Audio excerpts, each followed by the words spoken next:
A essa altura do campeonato, você já deve ter ficado sabendo que o avião da FAB foi apreendido com cocaína e que o piloto é da comitiva presidencial do Bolsonaro.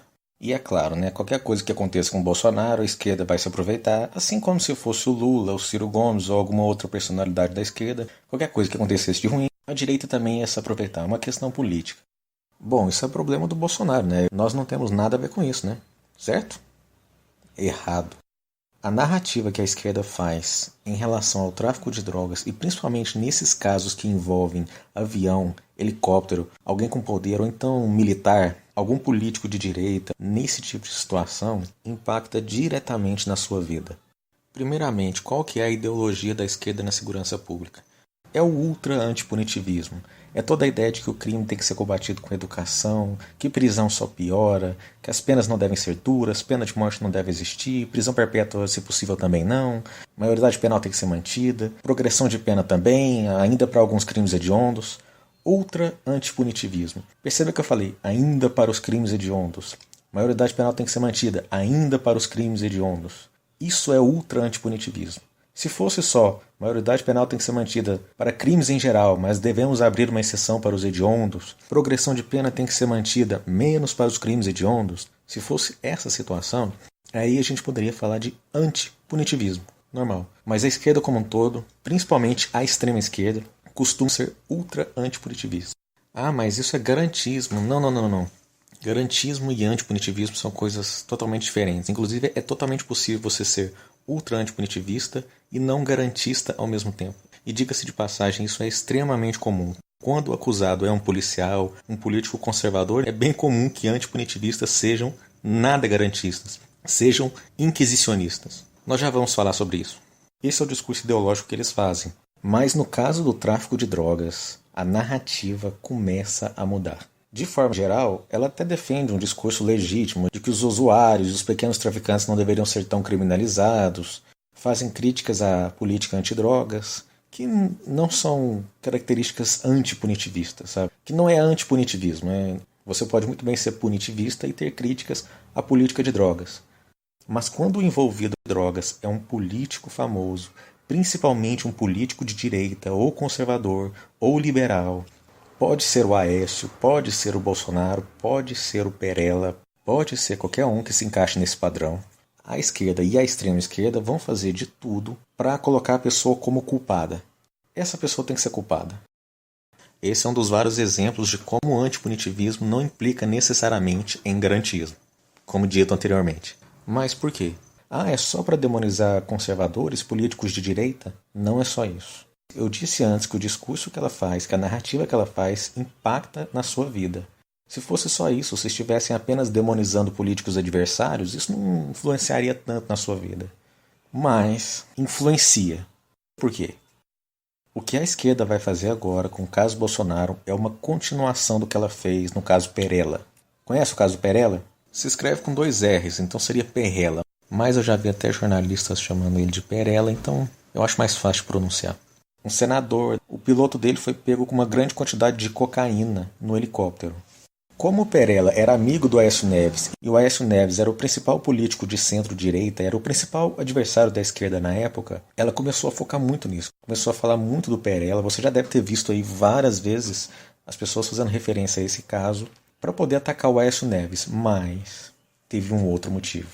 A esquerda começou a usar esse caso de maneira generalizada para defender bandidos pobres. Quê? Como assim? Eu não te falei que isso impacta diretamente na sua vida? Nós já estamos chegando lá.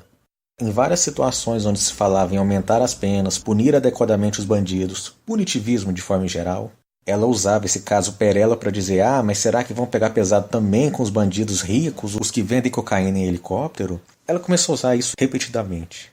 Falava em redução da maioridade penal, falava de qualquer alteração penal. Ah, e esses que vendem cocaína no helicóptero? Tanto ela falar nesse caso, eu resolvi investigar.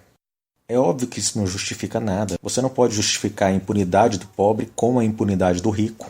E aí, eu fui investigar esse caso, aquela tanto citada, que é o caso Perella. E se você fizer isso, você vai descobrir que não acharam nada.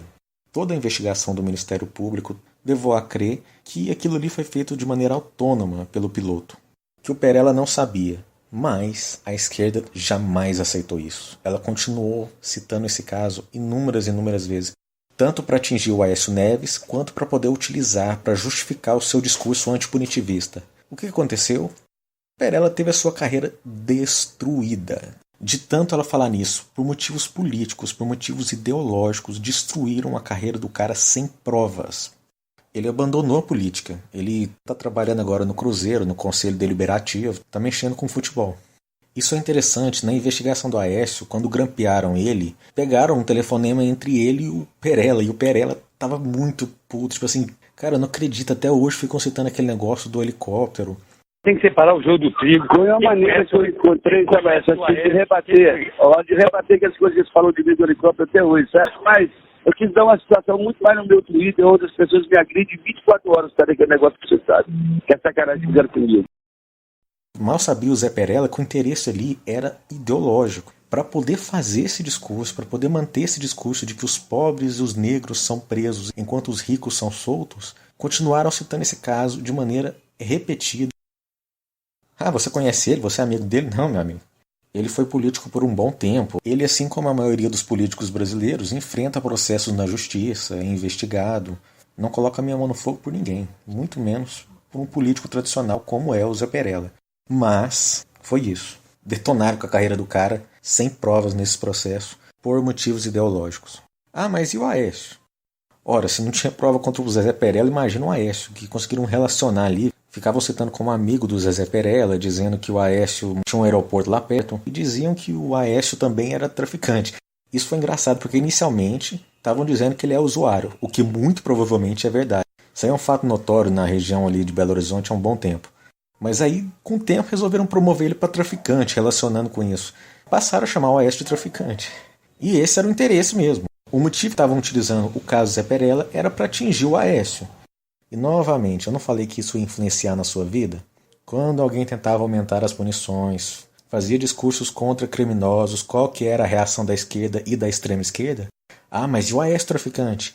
Ah, mas e os ricos com helicópteros de cocaína vão ter o mesmo tratamento? E assim se justifica a legislação antipunitivista, mais especificamente ultra-antipunitivista, e, no final das contas, aquele bandido que te assaltou na esquina é visto como uma vítima e daqui a 1 ano, 8 meses, 9, ele é solto. É isso, o discurso, a ideologia, a narrativa influenciando diretamente na vida do cidadão comum, algo que parecia estar afetando somente o Aécio, o Perella, agora no caso vai ser o Bolsonaro, porque essa narrativa vai ser usada contra ele, e essa situação aí vão fazer a mesma coisa.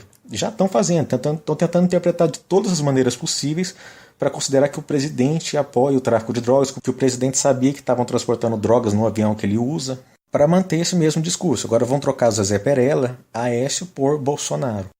Obviamente não vão ter mais a mesma facilidade, porque o Aécio nunca teve muitos defensores. Muita gente até votou nele em 2014, mas não defendia ele. Não ia lá analisar os fatos para ver se ele era culpado ou inocente, para fazer uma defesa para ele. Ninguém tentava. Chegavam lá, acusavam ele de ser traficante e ficava por isso mesmo. O Bolsonaro não. O pessoal vai defender, o pessoal vai dizer, não, peraí, isso aqui aconteceu no governo Dilma também, olha só. O cara foi pego com cocaína no avião da FAB aqui. Não tinha como o Bolsonaro saber disso e tal. Vai ser a defesa. E de fato é altamente improvável que ele soubesse. Mas o que conta é a narrativa. O Zé Perella provavelmente também não sabia, mas a narrativa que ficou é essa. A de que se saiu bem porque era rico, se fosse pobre e negro estava ferrado. Essa é a narrativa e que obviamente vai ser mantida. A esquerda vai continuar utilizando esses casos.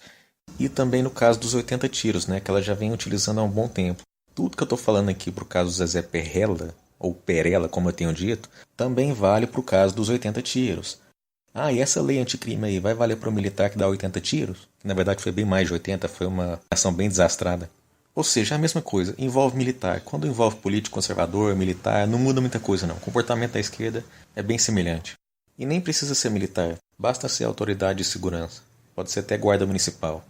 Se você acredita que para branco e para rico não tem punição, que não dá em nada, faça o teste. Muitas das pessoas que fazem esse discurso são brancas. Praticam assalto na frente das câmeras, trafique quilos de drogas e seja pego de propósito. Vamos ver se não dá em nada pelo fato de você ser branco, classe média ou alta. Geralmente quando a esquerda cita isso, ela sempre fica falando sobre casos de crimes de trânsito, além desse caso do helicóptero. Ora, mas crime de trânsito, quando eles falam, olha, mas atropelou dois, saiu, ficou impune. Ora, crime de trânsito, historicamente, não dá cadeia no Brasil, seja para rico ou para pobre.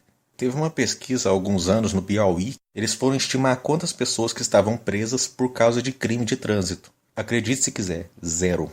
Zero no estado inteiro.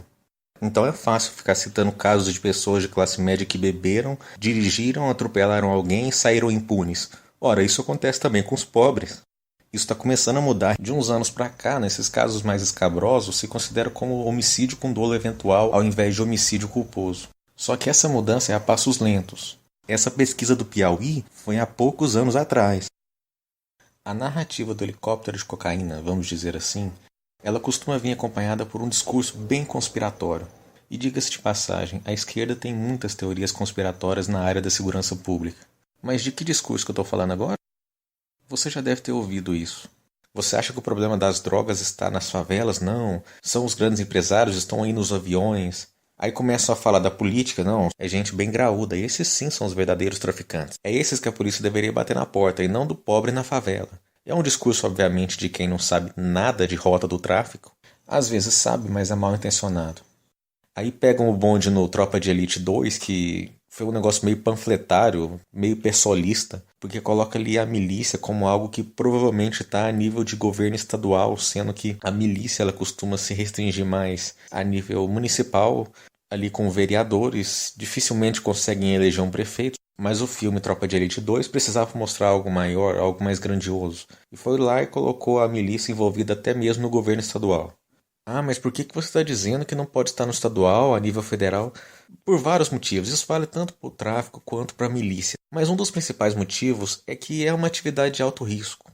Não é comum que um governador, um senador fique se aventurando a comandar milícia. A comandar o tráfico é uma profissão, entre aspas, de alto risco. Ser traficante faz com que você tenha muitos inimigos. Milícia idem. Tudo que eu estou falando para tráfico vale para milícia também.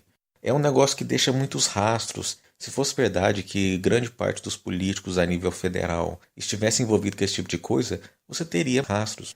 Eles sempre deixam rastros nos seus crimes, todos eles. Desde o Maluf, Renan, Aécio, para todos eles um dia a casa cai. Por que não cai então para esses tais traficantes que estão no governo? Milícia e tráfico é crime de alta complexidade. Envolve lavagem de dinheiro, envolve operações em conjunto. Isso deixa evidências, não necessariamente o suficiente para se conseguir provar num tribunal, mas você vai deixando aqueles rastros. Assim como os políticos em geral, até serem condenados, já deixaram vários rastros que não eram provas suficientes para conseguir uma condenação no tribunal, mas era o suficiente para que já ficássemos convencidos que tinha algo de errado. Nesse ponto, tráfico e milícia se parecem muito com corrupção. Ambos têm muitas semelhanças no conteúdo e na forma do crime.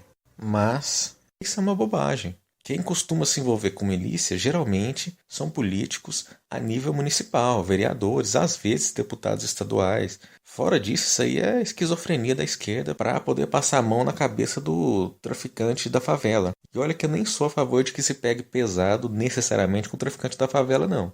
Eu sou a favor de pegue pesado com quem pratica violência, mas se for ali um vendedor de maconha, por exemplo, eu nem defendo que ele precisa ser preso. Se esse tráfico tivesse sem envolvimento de organização criminosa, por exemplo.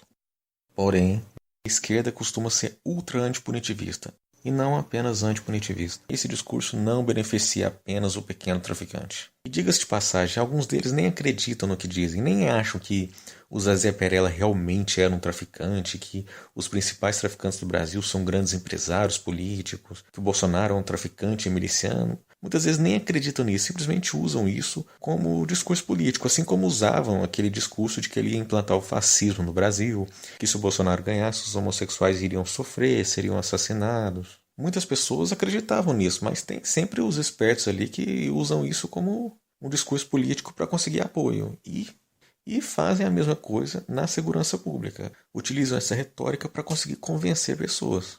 Mas esse canal faz questão de combater toda essa desinformação e esse obscurantismo. Até mais.